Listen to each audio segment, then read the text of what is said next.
नेपाल के 35 साल के युवा प्रधानमंत्री बलेन शाह ने वो कर दिखाया है जो कि हमारे यहाँ के नेता सोच भी नहीं सकते हैं। जिसके बारे में बोल दिया है कि प्रधानमंत्री से लेकर के चपरासी तक जिसका भी बच्चा हो सब गवर्नमेंट स्कूल में पढ़ेंगे, और जो अगर ऐसा नहीं करता है तो वो अपना इस्तीफा रेडी रखे।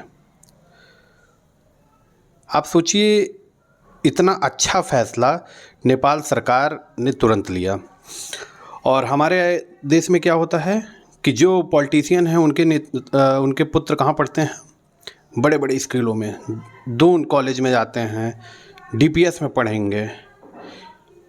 और हमारे यहाँ के जो सरकारी विद्यालय हैं उनमें कौन पढ़ता है?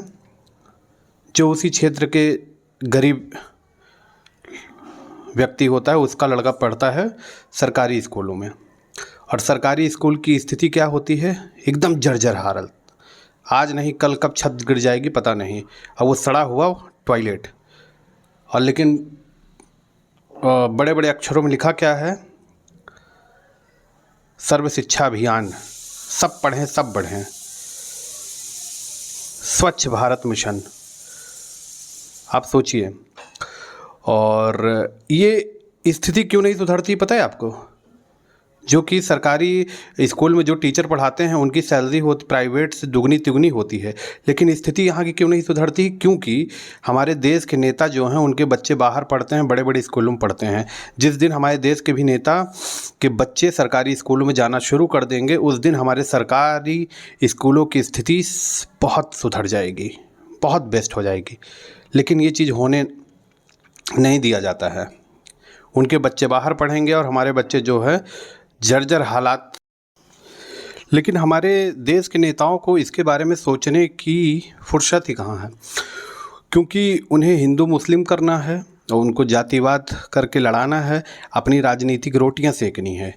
वास्तव में अगर उनको काम करना होता तो इस तरीके के फैसले लिए गए होते। लेकिन नहीं, हमारा एजुकेशन टैक्स हम जो भरते हैं आम आदमी की जेब से जाता है, उसी टैक्स के पैसे से जो पॉलिटिशियंस हैं आप सोचिए कहाँ जाता है।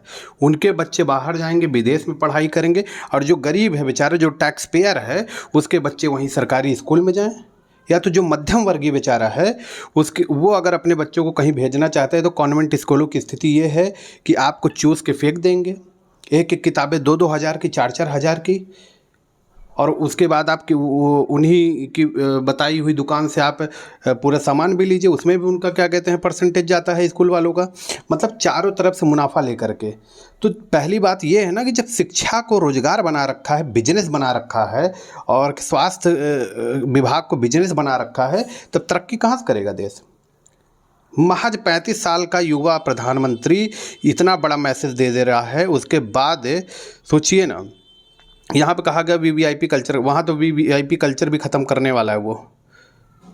सबसे पहले यही, इससे बड़ा एग्जाम्पल क्या होगा कि प्रधानमंत्री से लेकर चपरासी चाहे जिसका लड़का हो सब एक ही स्कूल में पढ़ेंगे। इसका मतलब है कि उसकी व्यवस्थाएं, अगर जिस दिन हमारे देश के नेताओं के बच्चे पढ़ने लगेंगे, स्कूल की स्थिति आप देख लीजिएगा। मिड डे मील में जो खाना बनता है उसकी क्वालिटी देख लीजिएगा। पढ़ाने वाले टीचर जो जाकर के सरकारी वेतन लेते हैं, सोते रहते हैं, वो किस तरीके से डिसिप्लिन में आ जाएंगे ये आप देख लीजिएगा।